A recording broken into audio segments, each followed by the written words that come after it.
Well, this project started with a golf studio, and before that it started with a conversation in the staff canteen at Wentworth.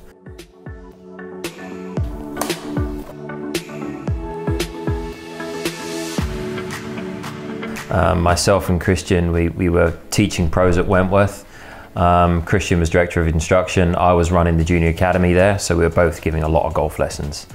And the club was bought, as you probably know, by Rainwood, a large buying group, and they basically changed the golf club into sort of an Uber exclusive private venue, and the kind of commercial element to the club was starting to go, so we weren't having to drive our academy lessons. You know, we weren't allowed to bring people in from the outside for lessons, and they were going to lose, you know, roughly 60–70% of the membership. So our sort of pool of clientele for golf lessons was not looking good, and I think that the writing was on the wall for us, as we were self-employed golf coaches, and we said, why don't we try and find our own golf academy? And we had a chat with one of our members at the club, and he basically said, you know, I will invest in a golf academy if you can find a good location for one. So we looked around, and then Sunningdale Heath came up, a mile and a half from Wentworth, untouched, beautiful Harry Colt course, and it just looked like it was the sort of place that somebody really needs to get a hold of and do something with. And we brought the idea to them that we could bring the investment,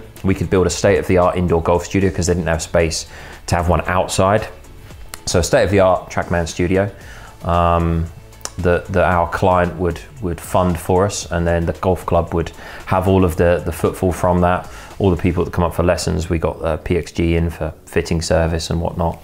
So there was a lot more people coming to the club, and then it was a facility that the golf club could own themselves in the future. So we built the indoor golf studio, and you know, it was popular from the get-go. I then left Wentworth and started working at Stoke Park, because I had a job there that would enable me to keep, you know, developing my coaching career, working for David Ledbetter. Kristian stayed on at Wentworth because he still had enough business there that could keep him going, and he was looking for the right fit. And we always had the view to be at the golf studio full time. We loved Sunningdale Heath. We loved the course. We loved being our own bosses, having our own business. And then our investor said to us, you know, he sort of said flippantly, he said, you know, when do we buy this place, guys? You know, when are we buying this? Because he could see that the club wasn't used enough. Facilities were a little dilapidated, but it had all the sort of raw elements that you need to make a golf course a huge success. We said to Dom, okay, well, we'll put a proposal together, but it's going to require a lot of investment. You know, we need to irrigate the golf course, rebuild the clubhouse, put an academy in outside, build new greens. You know, we're talking a lot of money here. And then at that time, the golf club kind of asked us for some support from a consultancy basis, myself and Kristian, to help them, because they were struggling. Membership was dwindling, and they were losing. And we kind of solved their insolvency with a proposal. And our investor at the time said, you know, I could fund this whole project for you guys, but I don't want to. He's a Frenchman, he wants an Englishman involved who could understand English business and culture a little better than him. So I had a client who I was working with at the time at Stoke Park, who I'd just become friendly with. I was in his good books, should we say, and I said to Kristian, I think I'll ask this guy. He's got a great profile, he's a great golfer.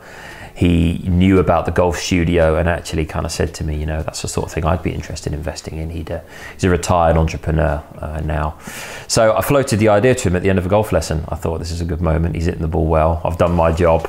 I'm on lunch now, so I'm just going to, as we slowly finish this lesson, I'll just float the idea by him. I said, I know that golf clubs aren't necessarily the way that you make money historically. So I felt like they were buying as much into Sunningdale Heath as they were into me and Kristian, because I guess they saw us as good guys who are willing to work hard and who want to, you know, make something of themselves. He agreed in principle to front the project for us financially, but he did way more than that.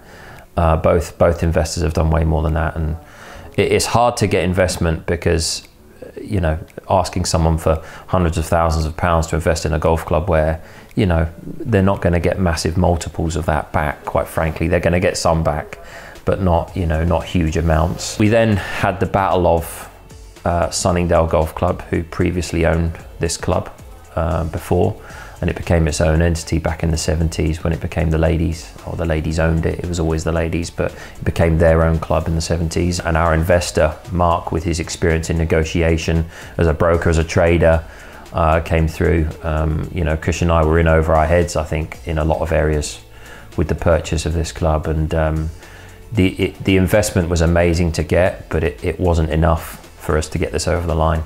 We needed business experience, and we provided them with the opportunity, which they really wanted to do. They really wanted to invest in us and the club, but without them we couldn't have got it through. So it's interesting that I always thought of investment as financial, but actually you need far more than financial. I think what we learned was that, like, by being good people, decent people, that we invested in them as much as they invested in us in the early part of the relationship. They paid us for golf lessons, but we did more for them, right? We did as much for them as we possibly could. And I think that was kind of like, you sow the seed there, and then that leads you on to them reciprocating when they invest in you. This project became real when we sat in the vote, the EGM, with the members. The members owned the golf club, and we had to get a 75% majority vote in our favour for it to carry and for us to own the club. And at that point, if we didn't get that percent, our studio was at risk and we'd lose the opportunity to own a golf club. So I was very nervous, really sweaty hands. We were sitting in the clubhouse here with 70 members maybe, and me and Kristian suited up, sitting in the front row, thinking this is a very extreme, life-defining moment here. The votes came through at 96%, which was amazing. Surreal, really surreal. We were exhausted because it had been a long process while still working. We still had a job aside from this. And I kind of got home after that lunch that day and sat there, and I sat there with my now fiance Gemma, and I said, Jesus, we own a golf club. We've got to now deliver on the proposal that we've been campaigning for 18 months. We've been telling the members how wonderful we're going to make this place, and now we have to do it. And Kristian's a golf coach, I'm a golf coach. We've not run golf clubs before, which is amazing when you think about it. We were good people and we're professionals, but we'd never run a golf club successfully. We had no track record, which is amazing that they put the faith in us to do it, if you think about our skill set.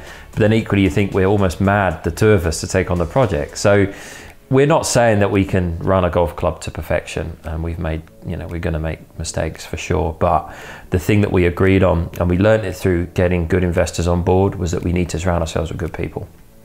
Can't do it by ourselves, no way. Even if we were experienced in running a golf club, we would still need to surround ourselves with good people. Our focus point from now is to get a really good team in place that can cover all elements. So an amazing agronomist that can manage the golf course and make sure the greens are great. An amazing chef to make sure people are happy when they're eating in the restaurant.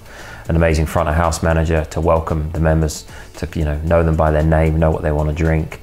And then Kristian and I can manage that. We can put the right people in place to do the right thing, to do the right job. I think that the pressure is on, and the pressure builds by the day, if I'm honest. So we got a long way to go, and we've got to deliver what we promised we're going to deliver, and we feel that pressure massively for the next 10 years of our life. This is where we're at, which is really exciting.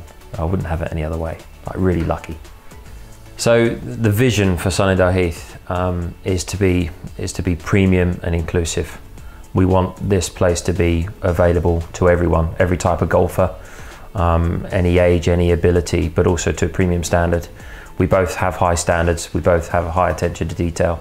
So we want everything to be of the absolute highest caliber, but available for everyone to join. That, I think, will make us a really successful business.